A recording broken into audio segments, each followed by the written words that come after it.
오늘은 이사야서 48장의 말씀을 보도록 하겠습니다. 이 48장은 이사야서 3부의 마지막 결론의 부분인데요.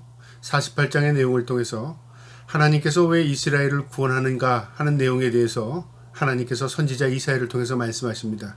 한마디로 말하면 하나님의 영광을 위하여, 하나님께서 내 영광을 위하여 하나님께서 이스라엘을 구원한다는 약속의 메시지가 이 안에 들어가 있습니다. 오늘도 하나님께서 우리에게 주시는 그 은혜의 말씀을 우리의 마음에 새길 수 있기를 주님의 이름으로 축복합니다. 이사야서 48장 1절에 야곱의 집이여 이를 들을지어다. 너희는 이스라엘의 이름으로 일컬음을 받으며 유다의 허리에서 나왔으며 여호와의 이름으로 맹세하며 이스라엘의 하나님을 기념하면서도 진실이 없고 공의가 없도다. 하나님께서 선지자 이사야를 통해서 남유다를 책망하는 내용인데요. 너희는 하나님의 백성이라고 말은 하면서도, 너희가 선민이란 이스라엘 민족이라고 말을 하면서도, 그러니까 그들이 다른 민족에게 자신들을 표현할 때 우리는 이런 민족이야, 우리는 하나님의 보호함과 하나님의 인도함을 받는 하나님의 백성이야 라고 말은 하면서도 실질적으로 진실이 없고 공의가 없답니다. 그러니까 하나님의 뜻대로 살지 않는다 그 말이죠. 그러니까 무슨 말이냐면 나는 이런 사람이야 라고 자신을 소개하지만 사실은 그 안의 내용에는요 하나도 진실성과 공의성이 없다 그 말이죠. 하나님 보시기에 그랬다 그 말입니다. 2절에요. 그들은 거룩한 성 출신이라고 스스로 부르며 이스라엘의 하나님을 의지한다 하며 그의 이름이 만군의 여호와라고 하나, 하나님 보시기에 그들은 표현적으로는 선민이요 거룩한 백성이요 난 하나님의 자녀요 이렇게 말은 하지만 하나님 보시기에는 하나도 그런 모습이 보여지지 않는다 그 말이죠. 오늘날 우리에게 적용하면요, 나는 그리스도인이야, 나는 교회에 다녀, 나는 예수를 믿어, 그렇게 말은 하면서도요 세상 사람이 보기에는 하나도 예수 믿는 사람 같이 보이지 않습니다. 그 사람이 교회 다닌다고 우리와 별 차이가 없다 그 말이죠. 아니 그리스도인이 봐도 그 사람은 그리스도인답지 않은 모습이 보인다 그 말이죠. 이게 바로 그 말입니다. 하나님 보시기에 이스라엘 민족이 나는 선민이야, 난 거룩한 성 백성이야, 난 이스라엘 사람이야 라고 말을 하지만 하나님께서 이스라엘 백성을 볼 때 그들은 공의도 없고 정의도 없고 진실도 없다 그 말이죠. 그러니까 하나님의 마음을 지극히 아프게 했다 그 말입니다. 3절에요. 내가 예로부터 처음 일들을 알게 하였고 내 입에서 그들이 나갔으며 또 내가 그것들을 듣게 하였고 내가 호련히 행하여 그 일들이 이루어졌느니라. 하나님께서 선지자들을 보내서 미리 말씀해 주었다는 겁니다. 네 민족이 어떤 민족이며 인간의 본성이 어떠며 또 어떻게 살아야 하는가를 하나님께서 말씀해 줬고 또 그들에게 반복적으로 하나님께서 경고하셨고 교훈해 주셨습니다. 그러나 그들은 그 말씀을 받아들이지 않은 겁니다. 4절에요. 내가 알거냐 너는 완고하며 내 목은 쇠의 힘줄이요 내 이마는 노시라. 너희는 완악함이 그지없다 그 말이죠. 뻔뻔하고 위선적이고 완악하고 하나님의 뜻대로 살지 않고 오히려 악을 행하고 하나님 보시기에는 하나님이 택한 백성임에도 불구하고 하나님의 마음을 아프게 하는 백성이었다 그 말이죠. 그래서 너희는 완고하고 완악한 백성이라고 말합니다. 5절에요. 그러므로 내가 이 일을 예로부터 내게 알게 하였고 일이 이루어지기 전에 그것을 내가 듣게 하였느니라. 그것을 내가 듣게 하여 내가 이것을 내 신에 행한 바요 내가 새긴 신상과 부어 만든 신상이 명령한 바라 말하지 못하게 하였느니라. 하나님께서 선지자들을 통해서 이미 알게 하였고 듣게 하였고 깨닫게 해줬으나 너희는 알지도 듣지도 깨닫지도 못했을 뿐만 아니라 어떤 일을 통해서 자신들이 섬기는 그 이방신들을 그들이 도운 신으로 착각한다 그 말이죠. 그러니까 하나님을 바라보는 게 아니라 이방인들이 섬기는 신을 섬기면서 하나님을 무시했다 그 말이죠. 그래서 하나님을 저버린 겁니다. 그러니까 그들이 완악한 뿐만 아니라 하나님을 배반한 거죠. 하나님이 그것을 마음 아파하시는 겁니다. 6절에요. 내가 들었으니 이 모든 것을 보라. 너희가 선전하지 아니하였느냐. 이제부터 내가 새 일 곧 내가 알지 못하던 은밀한 일을 내게 듣게 하노니. 이제 하나님께서 이스라엘을 그대로 내버려 두지 않고 어떻게 해서든지 고쳐서 그들을 회복하겠다는 거죠. 마치 사랑하는 아들이 세상으로 빠져서 허우적거리고 있을 때 부모가 그를 불쌍히 여겨서 어떤 방법으로든 그를 다시 그 어둠에서 끌어내기 위해서요 노력하는 것처럼 하나님께서 이스라엘 민족의 그 완악함을 보셨지만 어떻게 해서든지 하나님이 택함받은 백성으로 구원하기 위해서 새 일을 행하신답니다. 놀라운 일입니다. 이 세일은 1차적으로요. 하나님께서 포로 생활을 하는 이스라엘 민족을 고레스라는 한 지도자를 통해서 이 바벨론으로부터 포로로 해방시키겠다는 내용이고요. 궁극적으로는 예수 그리스도를 이 땅에 보내주셔서 하나님께서 그 예수 그리스도 메시아를 통해서 인류를 구원하겠다는 약속의 메시지, 그 세일입니다. 그걸 하나님께서 하나님의 이름으로 하시겠다는 겁니다. 7절에요. 이 일들은 지금 창조된 것이요 옛 것이 아니라 오늘 이전에는 내가 듣지 못하였으니 이는 내가 말하기를 내가 이미 알았노라 하지 못하게 하려 함이라. 이 일은 하나님께서 과거부터 하나하나 이 창조 때부터 있었던 일이 아니라 너희의 죄악, 너희의 완악함을 하나님 보시고 하나님께서 새롭게 그들을 구원하기 위해서 계획하신 일이라 그 말이죠. 누구도 이 일은 알지 못했고 누구도 하나님이 이렇게 하실지는 누구도 몰랐다 그 말이죠. 그런데 하나님께서 그 일을 행하신다 그 말이죠. 8절에요. 내가 과연 듣지도 못하였고 알지도 못하였으며 내가 귀가 옛적부터 열리지 못하였나니 이는 내가 정녕 배신하여 모태로부터 내가 배역한 자라 불릴 줄을 내가 알았습니다. 너희가 나를 배반할 줄, 너희가 하나님을 저버릴 줄 하나님 알았다는 겁니다. 그럼에도 불구하고 하나님께서 그들을 용서하시겠다는 게 뭐냐면요. 바로 하나님의 긍휼이요 하나님의 은혜입니다. 이들은 자신들뿐만 아니라 그들의 조상들도 애굽에서 노예 생활할 때 하나님께서 지도자 모세를 통해서 하나님이 해방시켜 주었습니다. 그 역사적인 사실을 그들은 알고 있음에도 불구하고 또 그들이 그것을 망각하고 시대가 지남에 따라 그것을 또 잊어버리고 다시 패역한 백성이 된 겁니다. 그러니까 하나님의 마음이 아픈 거죠. 너희가 몰라서 그런 게 아니라 역사적으로 너희 조상들이 그런 거 알면서도 너희가 또 그것을 반복하고 있다 그 말이죠. 이게 인간의 어리석은 모습입니다. 알아서 나는 이제 안 해 그게 아니라요. 몰라서 난 그걸 못했어 그게 아닙니다. 알고 모르고의 차이는요. 무엇을 의미하냐면 내가 그것을 알았다고 해서 안 하고 몰랐다고 해서 못하는 게 아니라 깨달음이 없기 때문에 그렇습니다. 내 마음에 저리는 깨달음, 그것은 아니구나 하고 내 마음의 심령의 못을 박는 겁니다. 나에게는 오직 하나님 여호와 하나님만이 나의 살 길이라 나의 주인은 하나님이라 그걸 뼈저리게 깨달아야 하나님을 찾는 겁니다. 그런데 이스라엘 민족은요. 하나님이 그들을 택하여 백성으로 삼았음에도 불구하고 이방인들처럼 아니 이방인들보다 더 못된 삶을 사는 겁니다. 그래서 하나님께서 마음 아파하시는 겁니다. 그럼에도 불구하고 하나님은 그들을 버리시지 않습니다. 9절에요. 내 이름을 위하여 내가 노하기를 더디할 것이며 내 영광을 위하여 내가 참고 너를 멸시하지 아니하리라. 참 놀라운 사랑의 메시지입니다. 하나님께서 왜 이스라엘을 구원하시냐면 하나님의 이름을 위하여 자신의 이름을 걸고 하나님께서 그들을 구원하신답니다. 왜 그러냐면 내 영광을 위하여. 그래서 영광은 우리가 영광을 만들어서 하나님께 올려드리는 게 아니라 하나님께서 하나님 스스로 영광을 만드십니다. 그리고 그 영광의 후광을 우리에 입혀주시는 겁니다. 마치 우리 인간이 어떤 하나님의 영광을 만들어서 하나님께 올려드리는 것으로 착각한다면요. 그 교만입니다. 우리는 어떤 것도 하나님께 영광을 만들어 드릴 수 없습니다. 우리가 하나님의 말씀에 순종하고 살면 그 자체가 영광이 되는 것이고요. 내가 주의 뜻 안에 있으면 그걸 통해서 내가 영광의 후광을 입게 되는 것입니다. 모든 영광 하나님께 있습니다. 하나님께서 내 이름을 위하여 내 영광을 위하여 내가 참고 그 견디겠다 그렇게 말씀하십니다. 10절에요. 보라 내가 너를 연단하였으나 은처럼 하지 아니하고 너를 고난의 풀무불에서 택하였노라. 하나님께서 은을 연단하는 것처럼 연단하지 않는다는 말은 무슨 말이냐면 은이 99.9%의 순은이 되기 위해서는 풀무에 들어가서 완전히 녹아져야 됩니다. 그럼 불순물이 다 타고 없어져서 그것을 추출하면 그것이 순수한 은 99%가 되는 거죠. 그런데 인간을 그런 방법으로 하나님이 연단시키면요. 인간은 다 죽어버립니다. 다 녹아버립니다. 없어져 버린다 그 말이죠. 견디질 못한다 그 말이죠. 그래서 하나님께서 그가 견딜 수 있는 힘을 주실 뿐만 아니라 그에게 적당한 하나님의 고난을 통해서 빚어가시는 겁니다. 그래서 사람에게 받는 고난도 차이가 다 다릅니다. 그릇이 있어야 고난도 받는 겁니다. 똑같은 고난을 모든 사람에게 일방적으로 적용하면요.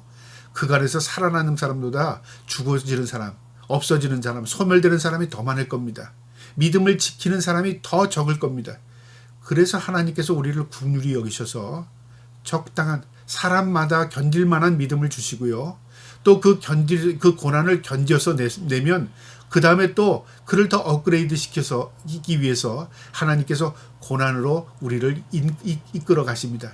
그래서 어떻게 순금 같은 순수한 사람, 정금 같은 하나님의 사람으로 만들어가는 겁니다. 그래서 아무나 고난 받는 게 아니고요. 아무나 똑같은 고난 받는 게 아닙니다. 그 믿음대로 하나님 주시는 은혜의 방편입니다. 이스라엘 민족을 하나님의 이름으로 하나님의 영광을 위하여 하나님께서 그들에게 이끌어내시는데 그들이 풀무불처럼 고난하지 않는답니다. 어떻게 한다고요? 풀무불에서 택하였노라. 그들을 죽지 않도록 하나님께서 구원해내겠다는 겁니다. 11절에요. 나는 나를 위하여 이 일을 이룰 것이라. 어찌 내 이름을 욕되게 하리요. 내 영광을 다른 자에게 주지 아니하리라. 나를 위하여 반복적입니다. 맹세코 내가 내 영광을 위하여 내 이름을 위하여 이스라엘을 구원하겠다. 하나님께서 다짐하시는 말씀입니다. 하나님께서 선지자 이사야를 통해서 이렇게 이스라엘에게 말씀해 주신 겁니다. 12절에요. 야곱아 내가 부른 이스라엘아 내가 들으라. 나는 그니 나는 처음이요 또한 나는 마지막이라. 너희가 내 말을 들으라. 내 음성을 들으라. 나는 시작과 마침이라 그 말이죠. 알파와 오메가 처음과 끝이라 그 말이죠. 인류의 시작도 하나님의 손으로 빚어졌고 인류의 종말 심판도 하나님의 손에 있다 그 말이죠. 그거 알아라 그 말이죠. 여러분 우리의 인생의 모든 시작과 끝이 하나님의 손에 있습니다. 우리는 진흙과 같은 존재고요. 하나님은 토기장이와 같은 존재이십니다. 그래서 우리가 하나님의 손에 붙들려 있을 때 하나님께서 하나님의 방법으로 우리를 빚어나가시는 겁니다. 그게 가장 좋은 걸작품이 되는 겁니다. 내가 내 스스로를 만들어서 하나님께 영광을 누린다고 착각하지 마시기 바랍니다. 하나님의 손에 순종하고 붙들릴 때 그 사람이 온전히 하나님의 작품이 되는 것입니다. 13절에요.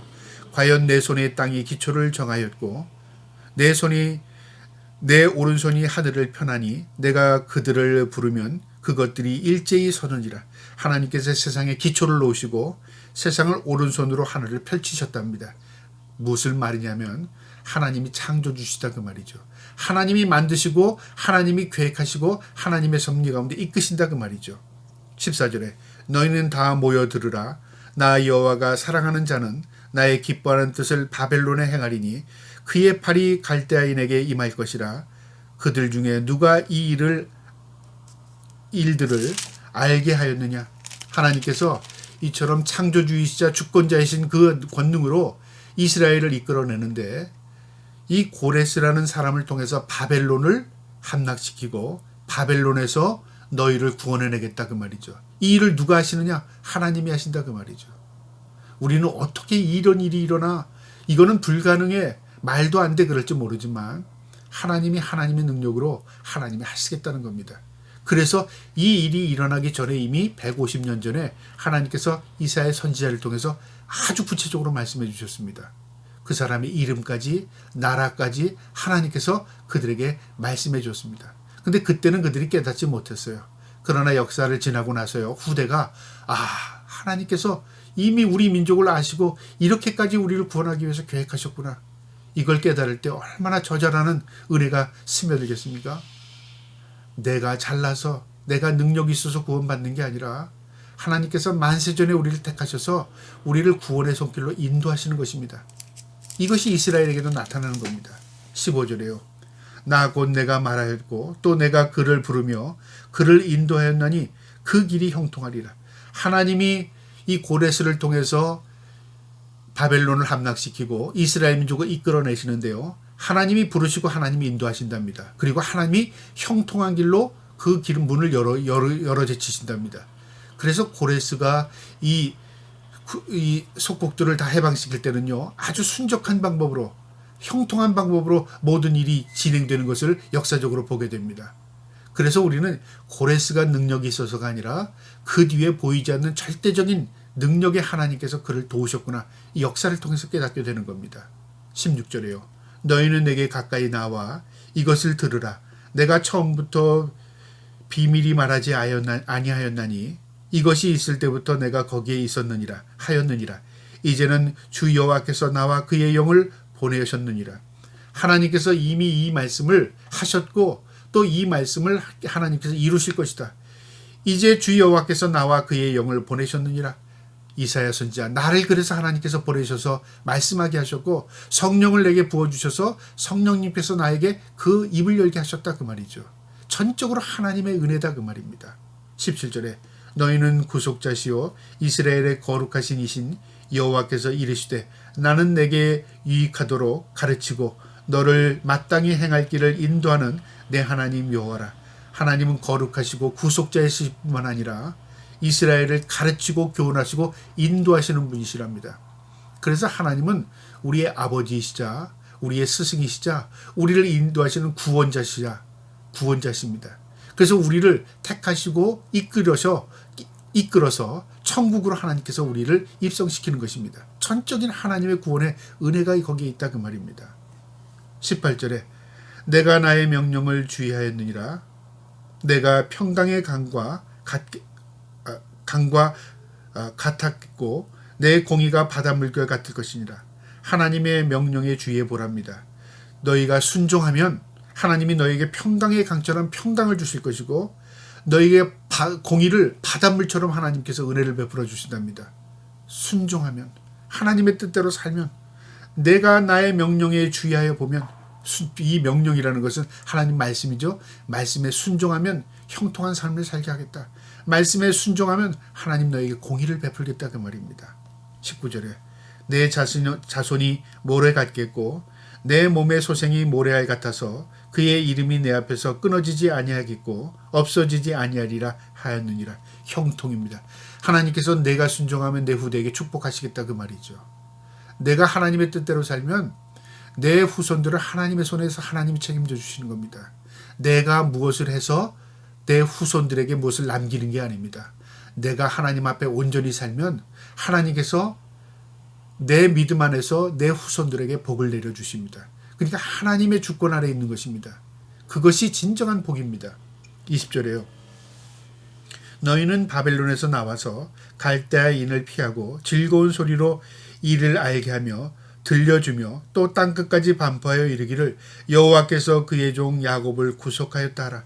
너희가 해방을 맞게 되고 본국에 돌아가고 하나님의 은혜로 이제 바벨론에서 포로에서 해방이 되면 너희가 입을 크게 벌려 그 하나님께서 우리를 구원하였다.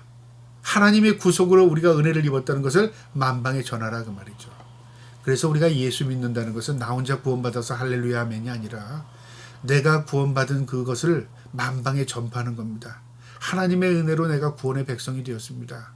내가 하나님의 은혜로 예수 그리스도를 나의 삶의 구주로 내가 영접하게 되었습니다. 그걸 전파하며 사는 겁니다. 그게 복음 전하는 겁니다.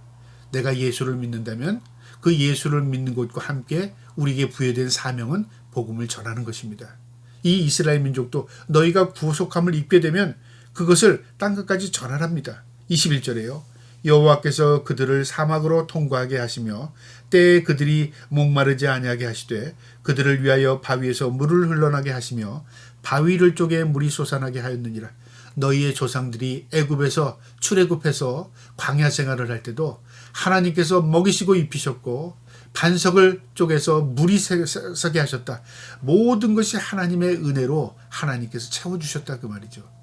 내가 믿음으로 살면 하나님은 나의 인생의 모든 것을 책임져 주시는 겁니다. 내가 책임지고 그 다음에 내 삶이 잘 되면 그때 하나님께 영광을 돌리는 게 아닙니다. 성경적인 것은요. 내가 하나님의 뜻대로 사는 게 성경적입니다. 그러면 하나님은 나의 모든 것을 책임져 주시는 겁니다. 그게 성경적인 것입니다. 이스라엘 민족이 하나님의 뜻대로 살면 하나님께서 이스라엘 민족을 푸른 초장 잔잔한 물가로 인도하시는 목자장이 되시는 것입니다. 이게 성경입니다. 마지막 22절입니다. 여호와께서 말씀하시되 악인에게는 평강이 없다 하였느니라. 이 이사야에서 3부의 전반부의 결론의 부분입니다. 하나님께서 악인에게는 평강이 없다 하셨다. 그러니까 우리가 하나님의 말씀대로 선하게 살면 하나님께서 우리의 평강으로 인도하시지만 악인들은 결코 그 평강을 얻을 수 없는 것이다 그 말이죠. 이게 세상의 이치고 하나님의 통치의 방법입니다. 저와 여러분이 하나님의 말씀에 순종함을 뜻을 따라 살 때에 하나님께서 우리에게 평강의 평강으로 인도하실 것입니다. 그 놀라운 은혜를 우리 모두가 체험하고 경험해 나갈 수 있기를 주님의 이름으로 축복합니다. 아멘.